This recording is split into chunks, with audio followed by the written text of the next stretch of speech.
RFM Matin. émission bi yeewaa Sénégal. dara du leen rëcc ci xew-xew yi. jërëjëf Awa Mbaye RFM Matin 7h40 ñu dalal sunu gan ginnaaw at mi ñëpp xam nañ ni mu méttee woon ci li fi xew ci jamono bakkan yi fi rot koom gi fi rës ñi ñàkk seen liggéey ñu ne nag nanu yolomal tuuti tey ci invité RFM Matin dalal Samba Sine ñu gën ko xam ci turu Kouthia salaamaaleykum. maaleykum salaam Babacar maaleykum salaam équipe bu RFM Matin maaleykum salaam auditeurs yi ak internautes yi maaleykum salaam képp koo xam ne nag yaa ngi ci biir monde bi ak foo munti nekk rek di déglu rajo Futurs Médias maa ngi leen di nuyu di leen wax asalaamaaleykum wa rahmatulah taala wa barakaatu. jërëjëf Kouthia ñuy nuyu El Hadj Ndiogou Diène bi ñu àndal ci waxtaan wi. bala ñoo dugg nag ci sa manin dañ lay njëkk a laaj nooy xayma 2020 gi ndax yow moom am nga ci histoire personnelle ci mbas mi fi xewoon ak ñoom seen. waaw 2020 di mu koy xaymaa mooy at la boo xam ne métti na woon trop ba tey ñu ngi ci cëppaandawu métti gi ñu ñaan yàlla nag li mu yem ci 31 décembre bii lépp loo xam ne daal dafa métti woon bu doon ci bopp la commencé dem ci tànk yi yàlla na wàcc ci tànk yi ni mu gën a gaawee nga xam ne at bee ñu bees ñuy dugg mu nekk at boo xam ne dañuy ibbi rido bànneex rido mbégte dugg ci néeg boo xam ne dañ ciy dugg ci bisimilahi rahmaani rahim toog ci alhamdulilahi rabbil alamin di ci génn ak tamit ak alhamdulilahi rabbil alamin loolu laal laay ñaan te xam ne wax dëgg yàlla at bi moom kenn mënu koo fàtte ci àddina Ndiogou. ci wàllu ni ko Babacar waxee yow dund nga ci situation xaw a difficile ak mbas mi di coronavirus après ba génn ceeg yooyu tey jii ñuy wax deuxième vague ci feebar bi noo gisee loolu. waaw mooy wax gars yi ñu moytu rek parce que xam nga bu ñu la xoolee des fois bu njëkk ba amoon naa jafe-jafe pour génn parce que nit ñi dañu doon xool di la daw mais léegi nit ñi ñoo tax sax nga fàtte ne yow loolu daloon na la. parce que saafante bi ñëwaat na mooy commencement bi nit ñi daal ñoo ñemee sax di wax ak yow téléphone daal ñu la ñemee di jàkkaarloo yow nii ak ni ñu toogee nii mais Sénégal day gaaw fàtte moo tax may wax ne nit ñi jàpp ne feebar bu am la waaye buñ koy xayma mooy boo jàppee ne ñiy wax yu ëpp naan ay du jàll xale yi du dal jeunes yi ay mag lay dal waaye bul fàtte ne mag yooyu du ay mag lañ koy wàll mun na am tamit xale yi mun nañ ko yor wàll ko ay mag nga xëy na doole gi muy ñëwee xale mun na koo téye waaye mag mënu koo attan man noonu laay jàngatee mbir bi ci biir parce que man fa ma nekkoon mooy fañ doon inauguré mooy maladie infectieuse xam naa ñi fa nekkoon ñi ma nekkoon ñu ëpp ay mag nañu woon waaye tamit xale mun bu ko dékkoo ba mun koo téye di soox ak moom ba yàlla def ko mu génn ci mag munul dékku loolu ba sooxante ak moom ba génn ci parce que day fekk mu nekk mag boole ko yeneen feebar yoo xam ne ñoo koy accompagner ba loolu bu ñëwee da koy ëpp doole. corona daal biñ la entré ñaata fan nga fa def. man def naa fa presque 21 jours. waaw noo ko dundee foofu. dund naa ko dund boo xam ne wax dëgg yàlla dund bu doy waar boo xam ne amoon na des fois des journées yoo xam ne dana nekk mbégte am na jour yoo xam ne de solitude la yow kese doo gis kenn koo waxtaanal à part ñi nga xam ne ñooy dugg di génn doo am droit lire journal doo yor téléphone parce que matériel bi fa nekkoon dafa magnétisme la woon ak téléphone doo ko am pour xool donc yow da ngay toog rek ñu xëcc la piqûre la wala dóor la ay affaire nga dem toog jàpp sa ñaambur daal 21 jours ci koo xam ne métier mooy di wax ak di waxtaan ak ay nit ak di génn mu nekkoon nag lu doy waar loo xam ne nekk mënuñu koo fàtte mu des nag suñu bopp kon nag du nekk loo xam ne daal même bu Sénégalais yi fàttee ne que ñun feebar bi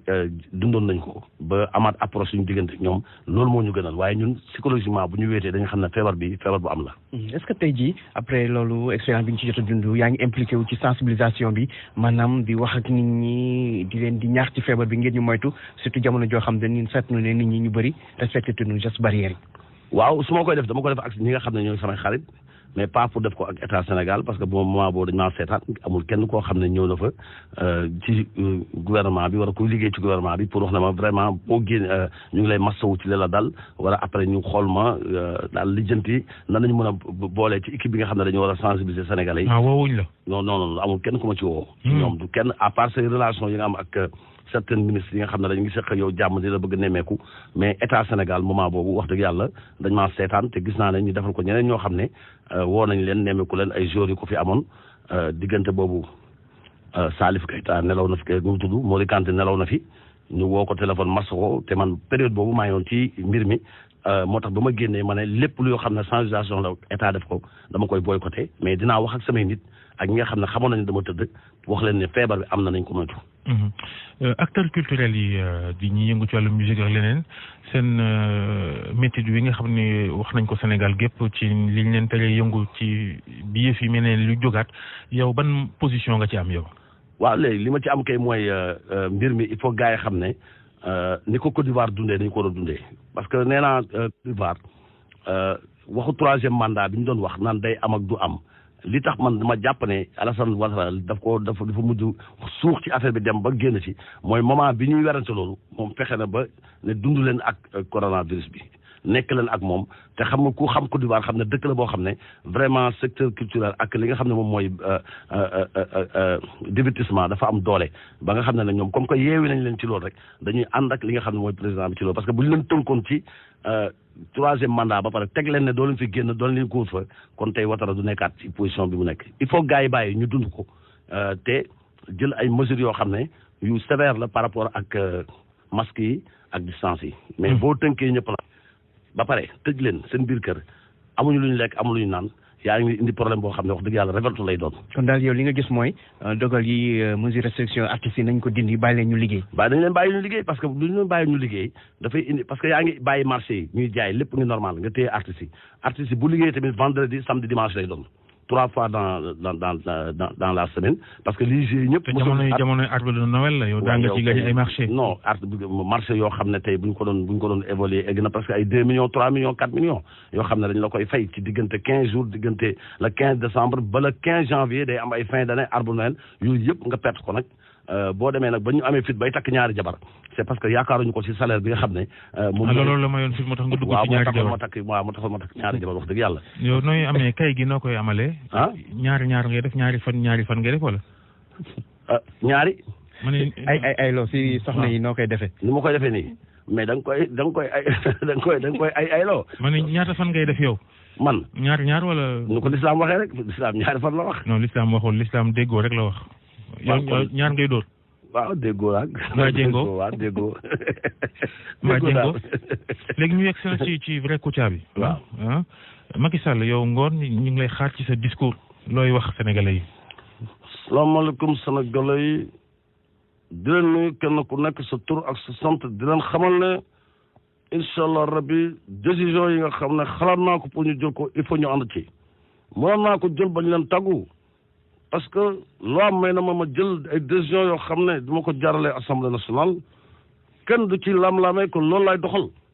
waaye gars yi nañu jàpp ne feebar bi bu ñu ko seetaanee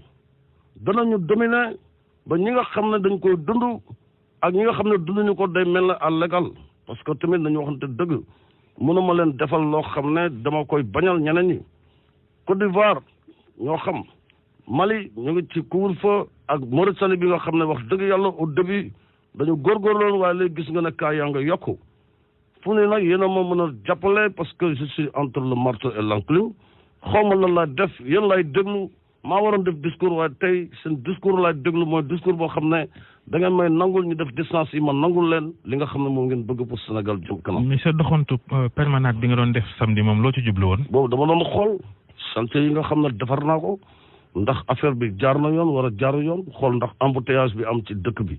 ndax mu ngi normal am déet xool ndax civisme bi ak li nga xam ne moom la sénégalais war a comporter am na war a amul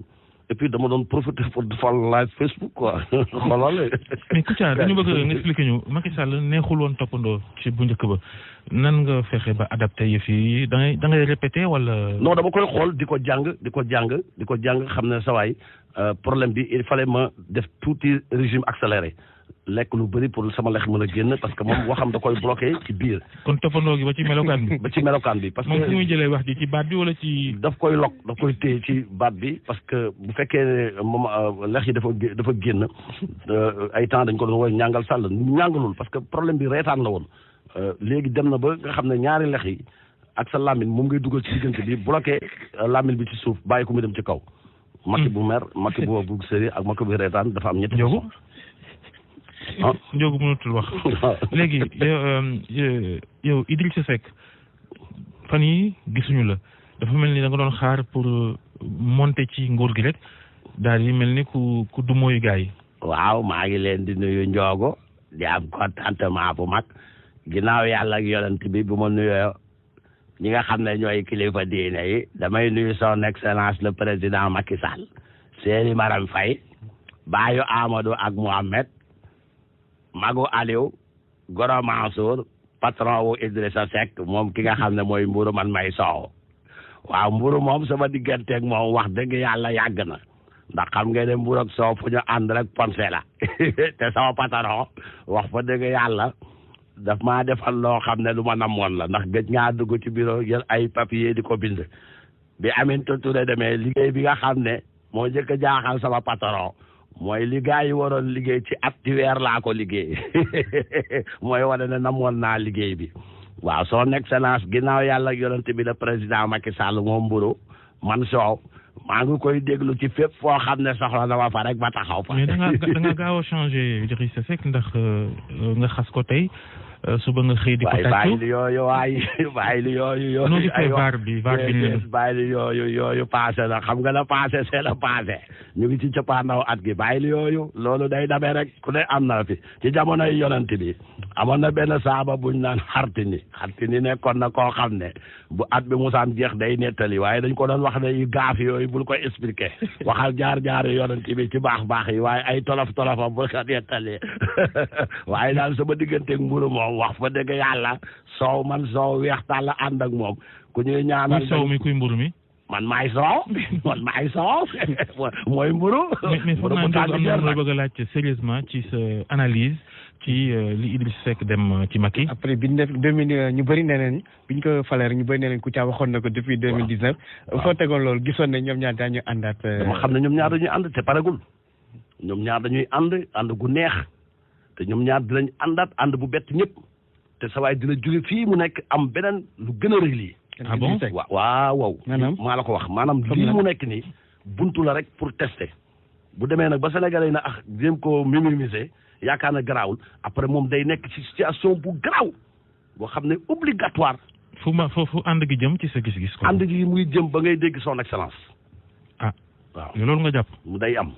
kon Macky du def 3e mandat. xaw ma de waaye bés dina toog nga dégg ñu ne Idriss Seck son excellence le président de la République monsieur Idriss Seck même bu dee 2 jours la wala 3 jours. foofu la ñuy ànd jëm. ñu dellu ci Kouthia gi yow maître El Hadji Diouf da nga ni da ngay ànd ak Macky Sall waaye joxuñ la dara boobu ak léegi. man li ma jaaxal dama jommi noonu njóogu mënu ma nekk ci dëkk boo xam ne chauffeur bi dafa ñëw ba ci yoon bi daa dee paan ñun ñu taxaw mu ne saa yi kaay jàppale ma ñu koy puus di ko puus di dëgg ci ay poto di dëgg ci ay weñ di dëgg ci ay dox ay pot di ñu jam mu jékki-jékki cuq mu neex oto bi la takk fekk bi ñu koy puus am na ñu taxawoon fee naan waaye oto bu bon bii oto bu baax oto bu yàqu bii yéen a ñàkk classe yéen kii dawal oto bi mënu dawal oto la ay léegi nag nga dawal sa oto mu tàkk nga gestu wala nga gestu ñi nga xam ne ñoo doon puus nga daaw di xool ñi nga xam ne ñoo waxoon oto bi baaxul chauffeur bi mënu dawal Macky Sall man laa ko def génn dama assemblée nationale député du peuple amatul Macky Sall laa ko def ñoo bokkoon étudiant université waaye Macky Sall laa ko def Macky Sall man maa tax mu falu Kaolack waaye Macky Sall laa ko def ñu muy fal ëpp ñu ma xam-xam jàngu ma yàgg dàq ñu ma yàgg waaye Macky Sall laa ko def damay laaj Macky Sall man lan mooy sama problème ak moom. loo bëgg ci moom looy xaar ci moom. looy xaar ci moom mooy mu jox ma sama part du gâteau parce que li muy jox ci gâteau yi togguñu ci gâteau yi man gâteau yi ci laa togg bu dee gâteau farine moo koy defar ak suukar ak nen man nen laa ci yaa ngi dégg du ma ci gâteau de waaye ñi nga xam ne tey ñoo toog Macky Sall Macky Sall dama ne man kenn mosuma dégg mu wax lu ñaaw Macky Sall waaye léegi nag am naa position bees comme Macky Sall ku ko xas la bëgg jël naa position ànd di ko xas. mais El Hadji Diouf bu ñu noppee ci yow dañuy dem ci Cissé Lo moom it yëfam daa mel ni neexatul ci Macky Cissé Lo nooy dundee njeextalu 2020 bi. waaw man daal maa ngi leen di xamal seen wax yooyu bu leen ma ci dugg dama jël stratégie bu bees mooy téye sama làmmiñ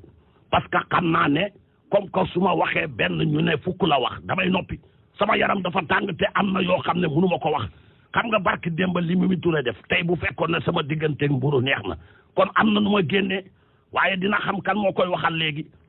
ñoom ñaar ñëpp idi sama xarit la ndax ñoo bokk fu ñu nekk sëñ Moussa Nawel mi nga xam ne mooy sëriñam sama digganteeg moom ñëpp xam nañu ko kon du ma ko critiquer waaye nag dina xam ne am na ñoo xam ne kenn du leen soofantal billahi damay noppi du ma ci tontu de. Sérieusement Macky ak ñi mu dàq ak ñi mu indi bees yow noo ko gisee Kouthia sa analyse sérieusement. waaw li ma ko gisee mooy def naa ci benn sketch bu Aminata Touré def mouvement ñun lañ dàq nag Aminata Touré moo ko jiite di lancer appel ci képp koo xam ne gisoo sa bopp ci gouvernement bi moom moo porté drapeau bu pour créer parti bu tudd mouvement ñun lañ dàq. muy Mimi Touré jóg waaw. wàllum politique ba léegi ak taxawaayu ki nga xamante ne mooy Khalifa Sall dégg guñ la ci ak Khalifa Sall may ñu tuuti moom Khalifa Sall. waaw Khalifa Sall Mimi Touré woo na ko Mimi Touré laa la bëgg ñamal léegi ci lancé appel boobu lancé. waaw ñun ñu ngi kontaan di wax ne tey mouvement ñun nañu dàq maa ko créé ak ñi nga xam ne dañ nekk ci parti bi te gis suñ seen bopp.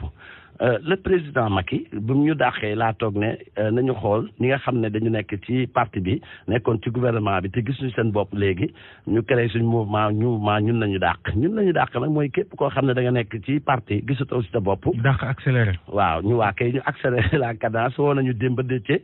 barki démb ñu ngi rencontré vraiment le président Sonko di remercier jabaram nag ku mun togg la. jabaram baax na mun na tax li ma regretté mooy vraiment li ma yéex a xam Sonko man Mimi Touré ndekete bi heure bi jotee moo ñu jiite ñu julli mu def tafsir waxtaan ay alxuraan yi waxtaan ak moom tàccu kafoore vraiment je suis tellement content et ému et je regrette parce que démb rek jot naa coup de fil ak Karim Wade et j'ai pleuré le fait que ma tëj ko Karim a pleuré nous avons pleuré ensemble yooyu yëpp nag wax naa ko dañ ko doon defloo yooyu yëpp dañ ma ko doon defloo donc sama maam Ablaye Wade laa amal rendez-vous ci week-end bi ñu ngi préparé di woo tamit Khalifa Sall mu ñëw parce que mouvement ñun nañu dàq moom tamit dañ koo dàq ci mairie bi même sax ay journalistes ñoom Amadou woo naa ko mais toujours sur boîte vocale Aliou Ndiaye moom def na ma je te rappelle gars yi xam naa seen position ma leen woo nag bu leen am espoir waa ji du leen woo kii du leen musa woo mais vraiment daal clin d'œil à tous les opposants yi nekk ci ñun waaw ñu ngi préparé daal benn sortie bi am solo te xam naa ne mbiru togg bi moom madame Sonko moom moo koy gérer tax ko baax la te ko amul benn problème te yoonam nekkul ci li nga xam ne moom mooy suñu bi ñuy waxtaan dafa génn dugg ci waxu ci aful dara te elle était là à présenter. kenn du wax xibaar nag te waxoo wàllu sport ñu dalal Laye Diaw ci njàngatu sport bi ci njeextalu at mi. dama ne Ndiogou xam nga xale yaa ngi wax ne nañ leen bàyyi ñu footballu Europe ak Sénégal du benn. parce que gis nga dañ koy faral di wax tàccu foo ko fekk rek day motiver gis nga li daan àdduna bi di coronavirus mais amoon na fi 1976 bi Libye attaqué guerre diggante moom ak Tchad boobu Hissène Habré bi moo waxoon ne kenn dootul football ci diggante pays ma ne kii Babacar am na benn joueur bu ñu doon Salifou Dembélé moo nekkoon attaquant wa SCB moom As Birame Cissé ñooñu fekkee nañu match boo xam ne dañu ko fubal te amul kenn